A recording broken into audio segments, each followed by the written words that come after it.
Greetings everyone, to Zide of Crimson. Welcome to another segment of Demons Reviews.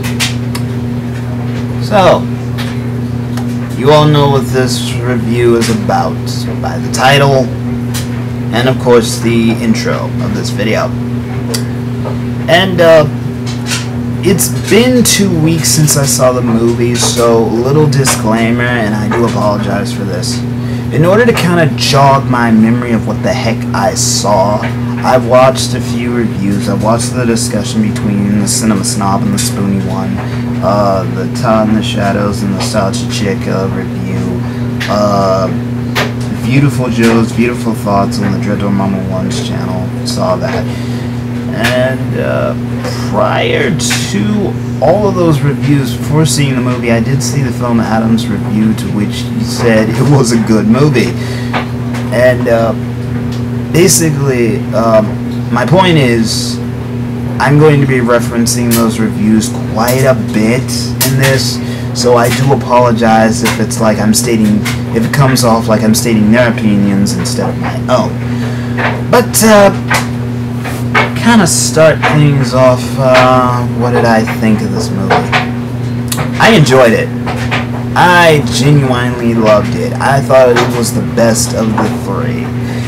And, of course, if I were a more popular YouTuber or more popular on that forums of that guy with glasses, I would probably get comments like, oh, you must have had your brain shut off when you saw this thing, because that's the only way we can see anyone enjoying this. Why must that be the case? Why can't you just simply have your brain turned on and still enjoy this movie? I mean, is that dumbfounding to a lot of people? I mean, nasty little habit of mine I have, of course, going against popular opinion. Plus, another little habit I have when it comes to enjoying movies as an aspiring, basically as a self-published writer who's looking to further his self-publishing campaign and hoping, jeez, I cannot speak today, hoping to get a deal with a literary agent. I'm sorry for that pause. I have made it my business to at least study every single piece or every written material I come across. Movies, comic books, TV shows, cartoons, anime, what have you. If it's a visual medium, I study it. And I pretty much did the same with this movie. In fact, since it was like prior to seeing the movie, I saw so many negative reviews or opinions of it, it was like, okay, I'm going to watch this, and I'm going to try and see if I can find every single little thing that I know you can just flat out tell pissed people off. And that's basically what I did. And I broke my own rule in the process, because I was not quiet throughout the entire viewing of the movie, because of my nasty little habit of talking through the movies. You all know that one annoying little person who just yammers through a movie you're trying to enjoy, but you're too distracted by them just flapping their gums. I've learned to control that or quell it to where it's not as much an annoyance and where I don't do it as much while viewing a movie. But it was like throughout watching this entire thing, I just stated my opinions on certain aspects.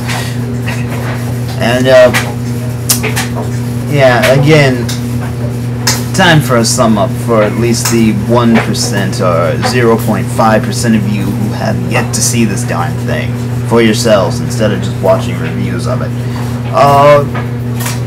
Of course, we get our prologue, much like its predecessors. We get the prologue of our setup of the plot.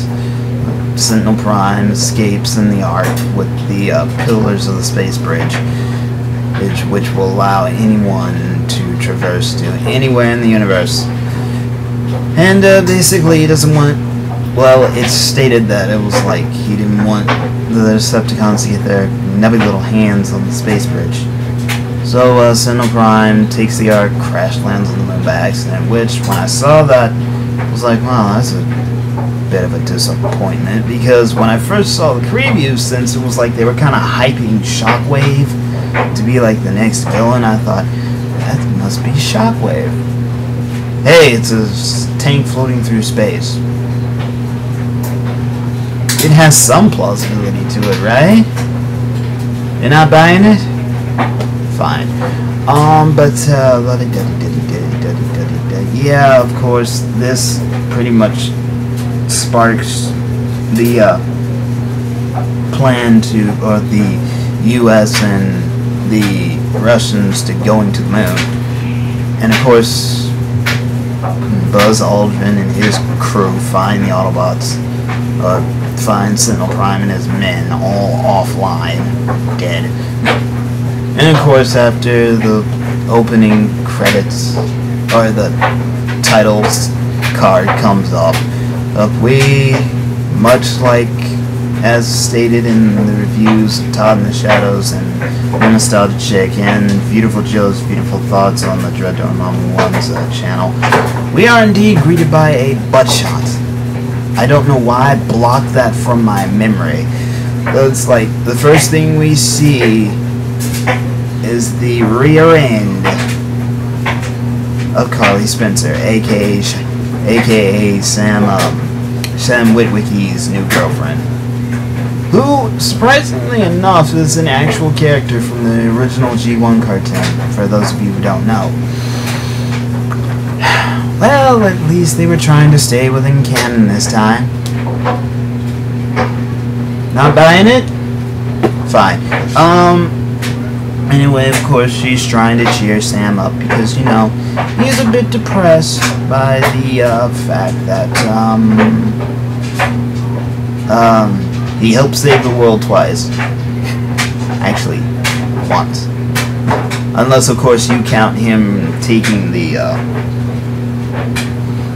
Deus Ex Machina device to, Optimus's corpse and using it to revive him. The Matrix. Fine. We'll call it what it is. I guess if you want to count that as helping the Autobots save the world. The first time in the first movie kind of pissed me off. Because it's like, okay, so Megatron gets offed by a white kid. You know what, movie? I was enjoying you up until that point. Because it's like... This was before I understood what these movies actually were. But in any case, of course, he's depressed. Back on point.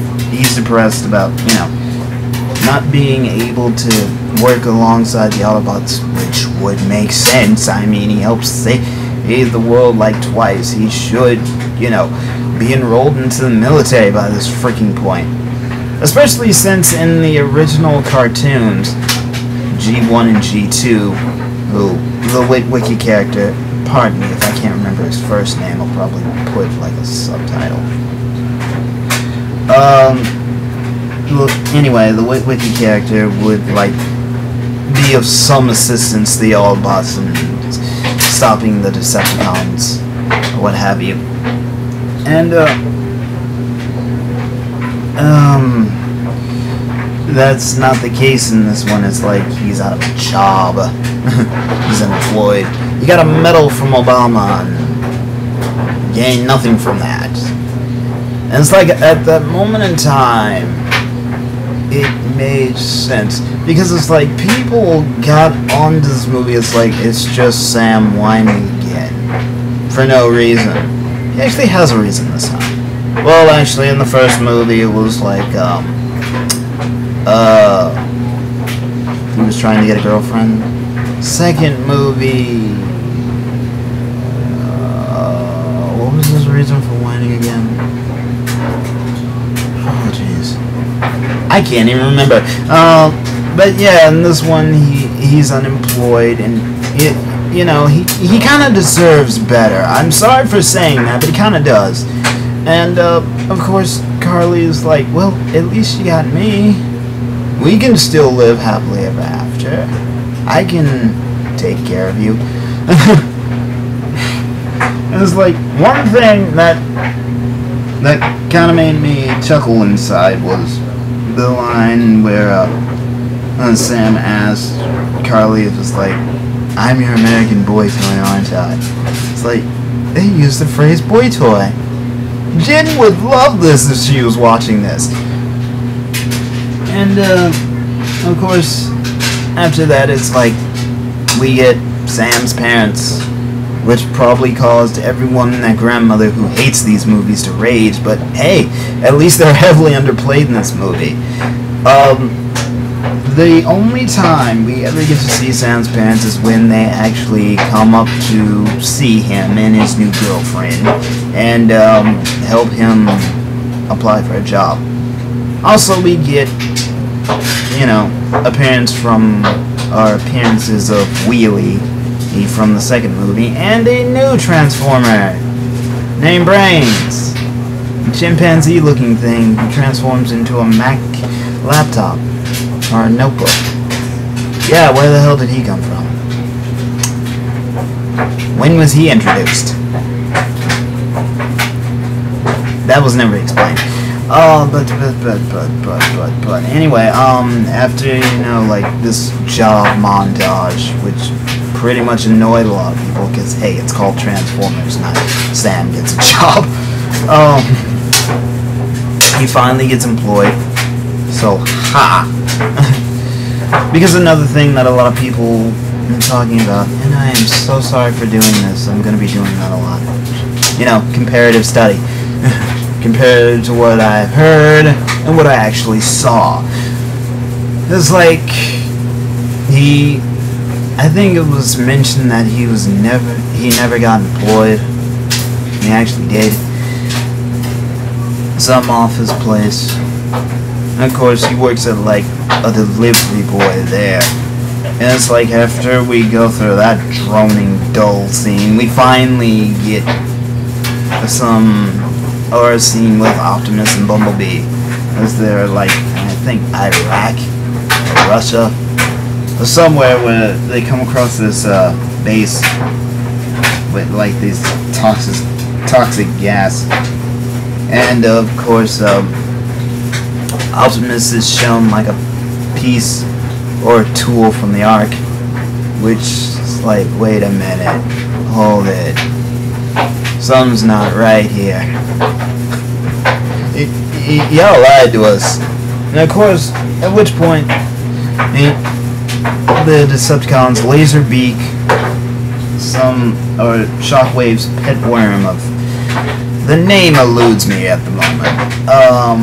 And of course, yeah, Laserbeak and Shockwave's pet worm start attacking, and we get to see Optimus's new weaponry, which is part of his storage cargo that he carried with him.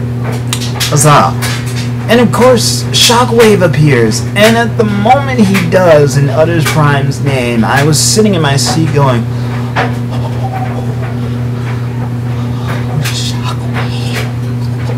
Please. I wonder what kind of hell he's going to raise. Because, I mean, it's freaking Shockwave.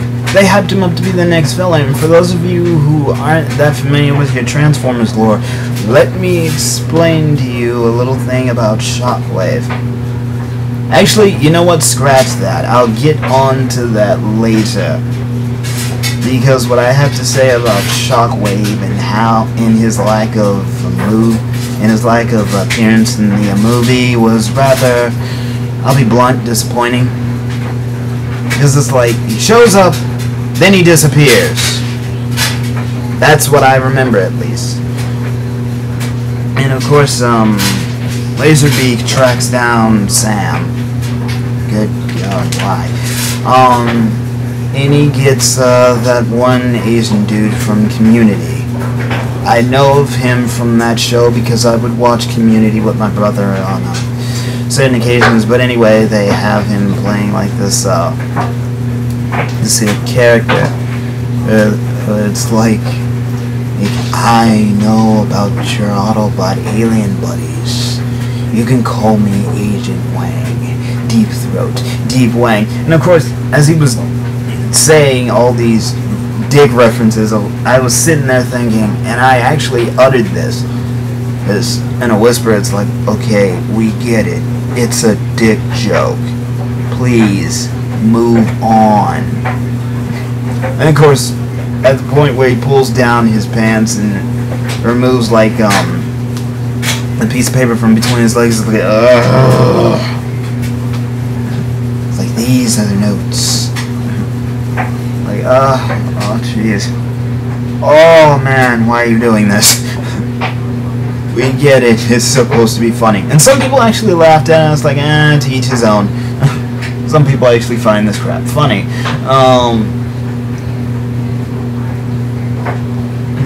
Which Sam takes the notes. And it's like after Wang leaves the bathroom, he kind of confronts his boss. Like, what? You got a problem? And I sat there thinking, you know, that kind of crap can get you fired. Just so you know. And of course, he gets worse than fired. He gets murdered by Laserbeak. And of course, at this point, it's like, I don't care. Because, I mean, it's the Decepticons. They're supposed to be killing folks. And, of course, prior to this, if memory serves me right, it's like we finally see Megatron in his Mad Max truck form. Which, I'm not going to lie to you all. I was actually surprised to see him in that form because the Dread Dormammu 1 showed me like the Dark of the Moon toy line, and of course one of the toys is Megatron in his Mad Max truck form. And I thought, wow, he's a truck now. Why the heck would they do that? And of course Starscream supposedly convinced him to take that form. Heaven help me if I can remember the reason as to why. But, it's like, we see him in the savannah of Africa, and he's like feeding these little parasitic robot things some food, I guess. And, of course, he sends Laserbeak to, I think, find Sam Witwicky, and that starts the whole Deep Wang thing. And of course, he kills Agent Wang. And how does their boss choose to handle this? Don't worry, people. It's nothing. It's absolutely nothing. Dude! One of your employees just fell to his death out of a window, and you want to try and play it off? You know, you're a dick. That's all you know. And of course, Laserbeak finds Sam, kind of starts a fight with him before fleeing. I don't know. I can't remember. And it's like, if this movie is so great, why can't you remember it? I got crap to do. I have a life to live. Let's see. What else? Oh, crap. I think after that, it's like,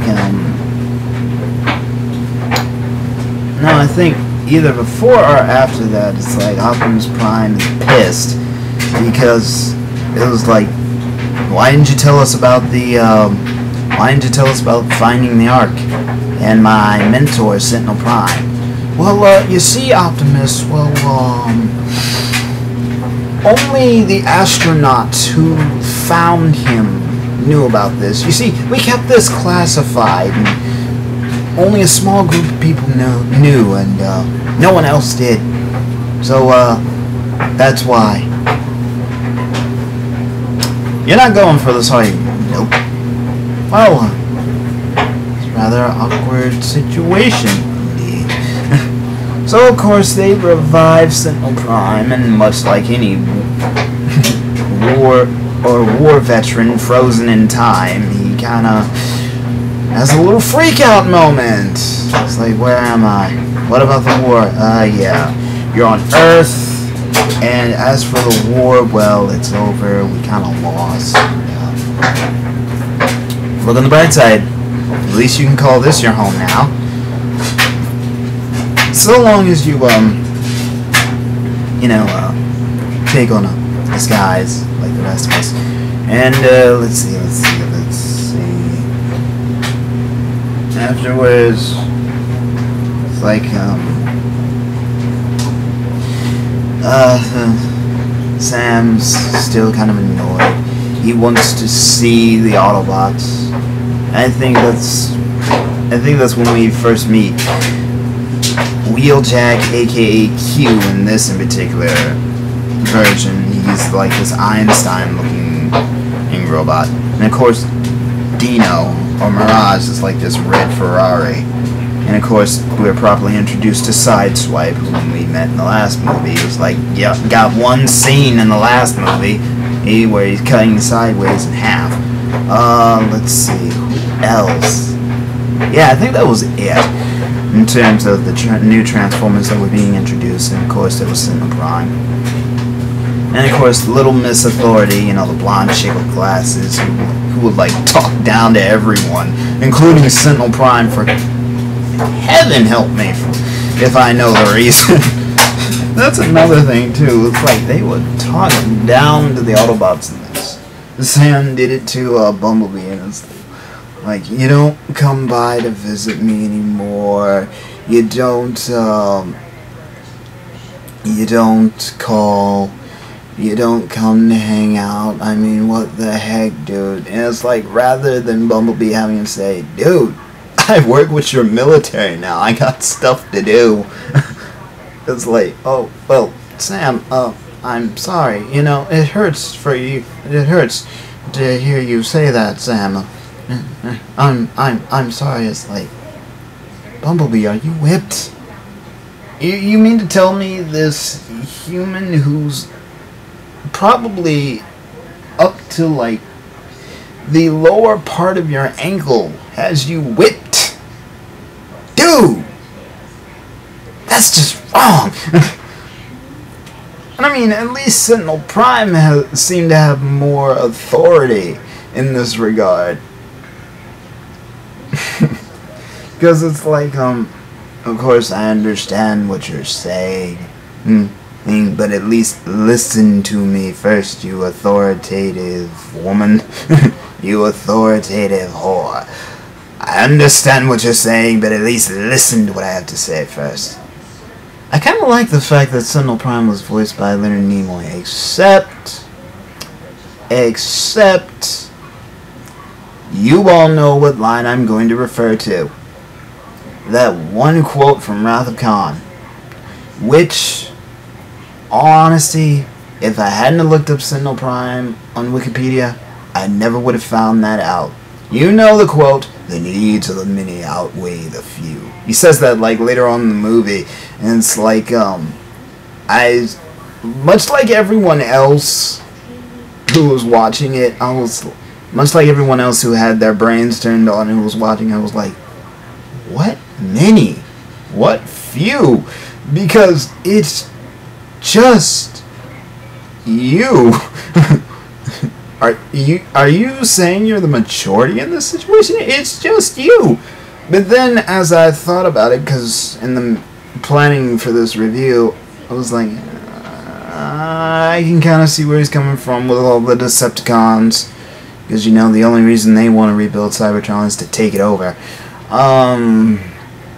So I can kind of see with them outnumbering Optimus and his little team of Autobots. I can kind of see it in that context.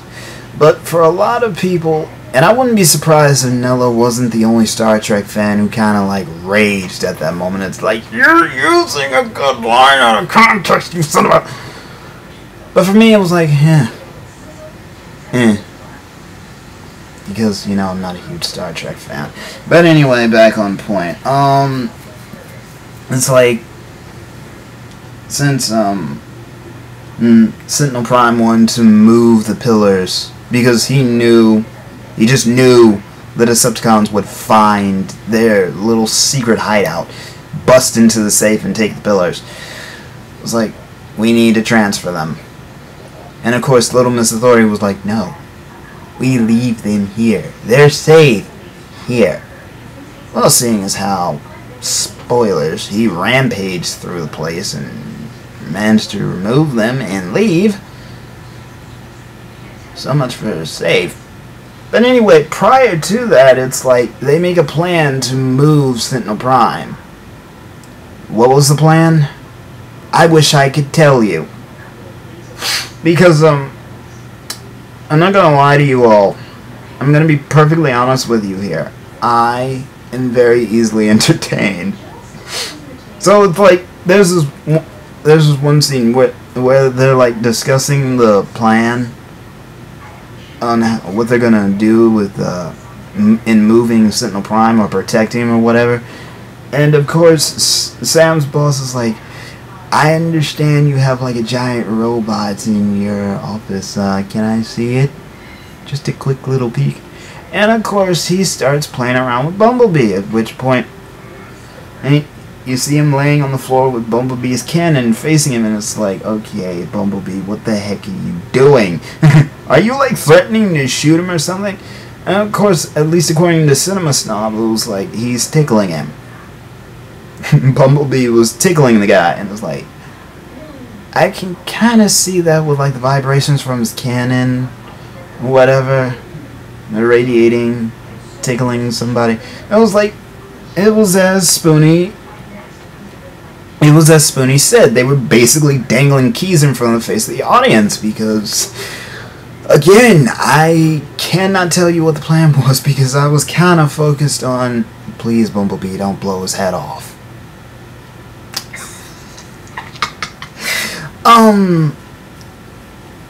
And it's like,